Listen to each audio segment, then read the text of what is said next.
and we have podcasts where we talk about real shit, real solutions to real problems, things that will help you maximize your days, your weeks, your months, your years, your life. Okay? So I'm continuing or concluding the series that I've been teaching from the book NeuroWisdom. And if you don't have this book, you need to get this book. And it's basically the subtitle says The New Brain Science of Money, Happiness, and Success. And so we were talking about the four pillars of wealth and why this is really important. Because, see, people have this quest to get money, to obtain wealth, maintain wealth.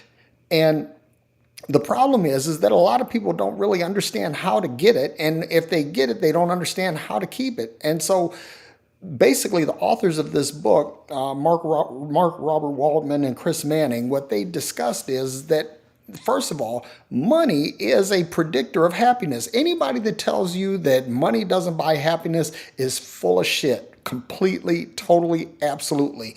Money absolutely does predict happiness. And did I say success before? Well, anyway, Sunday morning. But money does predict happiness, right? So what you want to do is you want to try to do the things that make you the happiest. And one of the things that will make you happiest is obtaining wealth, right? So we started off by talking about, what was it? Hang on, let me go back to my book here. So basically, we talked about motivation, decision making, and last week we talked about creativity. And listen, again, all of these things are important because your motivation, you have internal motivation and external motivation. Internal motivation is your why. Why do you do this? Why is this important to you? Then you have external motivations, which those are who's, what, where's. And then you have decision making, which is a how, right? And creativity is a what. And all of these things are important because if you don't have all of these things in order, your ability to generate wealth is going to be severely limited, right? And let me tell you something. I'm not speaking on this in some pie in the sky, sweet by and by kind of thing.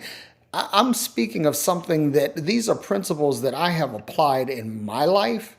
And I'll be honest, and I'm not tooting my own horn. Well, yeah, I'm tooting my own horn, but I'm not bragging. Well, yeah, I'm bragging. I'm successful. I'm fucking successful. I make a lot of money. I live a good life, right? And the thing is that having success just in and of yourself is not really success.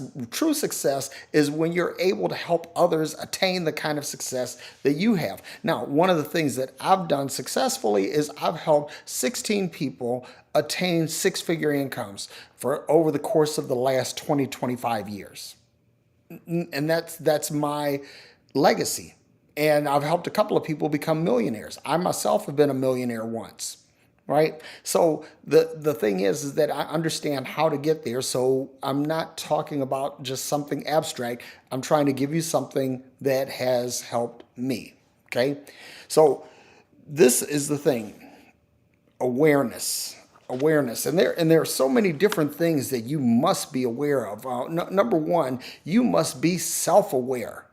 Number one, self-aware. If you're not self-aware, if you're not acutely in tune with your own self, then all of this is not going to work. You know, last week we were talking about creativity being the third leg of the bar stool, and basically, if you have the proper motivation, the correct decision making, and some creativity, then you have essentially a three-legged bar stool, which can support you. But what we want to do is we want to give you a fourth leg to make it absolutely rock solid, steady.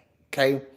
But self-awareness is huge because if you don't know you, if you're not in tune with you, if you're not subscribed to you, fully invested in you, all of this is for nothing. Okay, so that's the first thing, self-aware. The second thing you need to be is socially aware. You need to be aware of the other people around you and what it is that they're doing. Because one of the things in becoming socially aware is that helps you to market or to create based on something that you see. Because again, he or she who solves problems gets paid, right? But you can't solve a problem if you don't see a problem. And let me tell you this, one quick thing is that you got to be careful about this, because to a hammer, everything looks like a nail. So what you don't want to do is get into the whole cookie cutter aspect of problem solving. You need to come up with templates for sure that help you to develop solutions. But what you want to do is you want to craft or develop bespoke solutions around this. And you only get that by being socially aware, watching the people that are around you. The next thing is to be environmentally aware. Which way is the wind blowing? What is the weather today? Is the sky full of soot or pollution? Is the water tainted? And I'm talking about this both in a very concrete and a very abstract way, because your environmental awareness has to do with both your physical environment, but it also has to do with your emotional, spiritual, and mental environment. Who are you surrounding yourself with? What are you allowing to enter into your head? All of these things, if you're not aware of these things and not basically awareness, if I had to distill it down to something really simple, it's developing a robust bullshit filter. Because if you don't filter out the bullshit, you'll basically just get tossed by any wind of information that comes your way, and you'll never get to anything concrete. So you want to develop this robust bullshit filter to filter out all of the things that are unimportant. See, and let me say this, because there are different degrees of importance, and importance has a tendency to be very subjective, because what is important to me may not be important to you. For example, my profession, I'm a cloud architect. I help customers move their data workloads from on-premise data center into the cloud. Well, that's so understanding things in the information systems business, that's important to me. It may not be important to you. So again, awareness helps you to distinguish what is important to you versus what is important to others. But the flip side of it is that sometimes, and this is really, really important, sometimes you might see something that someone who is immersed in that profession doesn't see.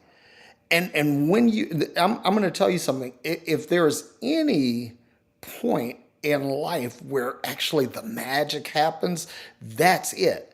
When you are able to tap into something that someone who is an expert in the field doesn't see. Now, hang on for a second, folks. This is not to say that you should be wrapped up in conspiracy theories and think that because you watch some YouTube videos that somehow you know more than the experts do. No, I'm not saying that. What I'm saying is that sometimes you, as a novice, a layman, or whatever, you might see something that a professional doesn't see. But let me tell you something, that is going to be the exception and not the rule. You are not going to be the person who absolutely debunks, what someone is doing in their profession. What you might do is you might have something that adds to that profession, or maybe augments or somehow supports or is tangent to it, but you're not going to be the person who upends that. Okay, just so you know that. But this awareness, so you again, self-aware, socially aware, environmentally aware, and last but not least, I would say that awareness. Look for the intangibles. Look for the intangibles.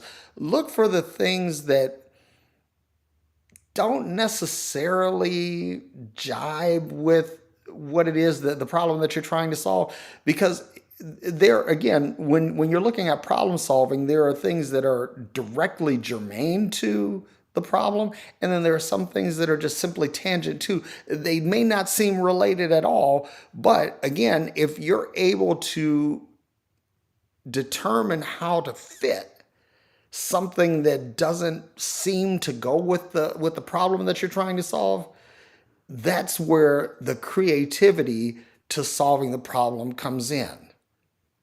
And that is really, really powerful.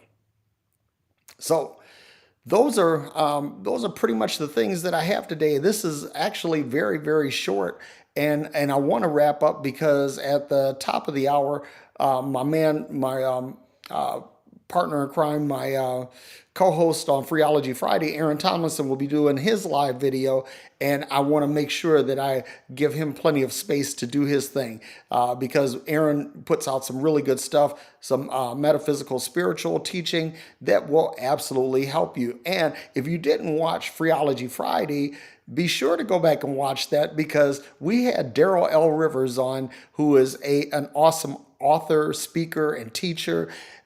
He came on and spent a little over an hour with us, and we had an awesome time. And the big thing about that is that both Aaron and myself and Daryl were all ex-pastors, but we've moved on. And the moving on part is the part that will really help you. Okay, so with that being said, again, if you don't have this book, NeuroWisdom, right? I want to make sure that it's in every field of vision, that you get this, because this is something that will absolutely help you. It'll help you understand how your brain works relative to your success. And let me just say this before I wrap up, that every human being has the potential for success. Every human being has the opportunity to contribute something epic, something massive to humanity. But it only happens when you first get out of your own head and get out from under the control of others. You don't want to align yourself with systems, thoughts, doctrines, religions, ideologies that demand that you are under their control and that their thinking guides you. You don't want to be caught up in that groupthink. Man, that's a glorious sound. One of my neighbors has a Ferrari, and every time he passes by, it's a glorious thing. So anyway, so that speaks to the success too, because matter of fact, I have some nice cars, but my cars are nothing compared to some of my neighbors. Some of them are just man. But anyway, I'm not going to get into that. I'll do another show on just car talk because I'm a car guy and I love talking about that kind of stuff. If you look up here, right about there, actually on TikTok it's here, on Instagram it's here, on Facebook it's here, right? That's my big Rolls Royce up there. One day I'll have a real one. But anyway, again, what you want to do is as you apply these principles, make sure that you share them with others. I'm not necessarily saying to share this video, although it's really kind if you do. Please like and subscribe, all of that good stuff. If you're on YouTube, if you're watching this on YouTube, make sure you click the bell so that you get notifications. But share the principles. Share the principles, because again, it's not success, complete success, if you're just helping yourself succeed. The big thing is that you want to do things that are going to help others achieve the kind of success that you do. And imagine what kind of world we'd live in if we all were committed to the success of those around us as well as ourselves. Okay? So now, I'm not going to do a Baptist close. This is it, folks. I am absolutely done. And I hope that you have a fantastic week. Make sure again that you tune in to Aaron's show, Aaron Tomlinson on Facebook.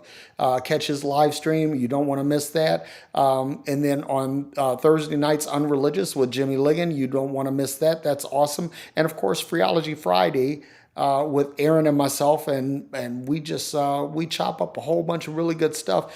And I'm just excited about all of the things that I get to do and all the things that I get to share. And I hope that they encourage you and edify you and give you something that you can use. All right. So until the next time, may you be happy, may you be well, may you be filled with peace.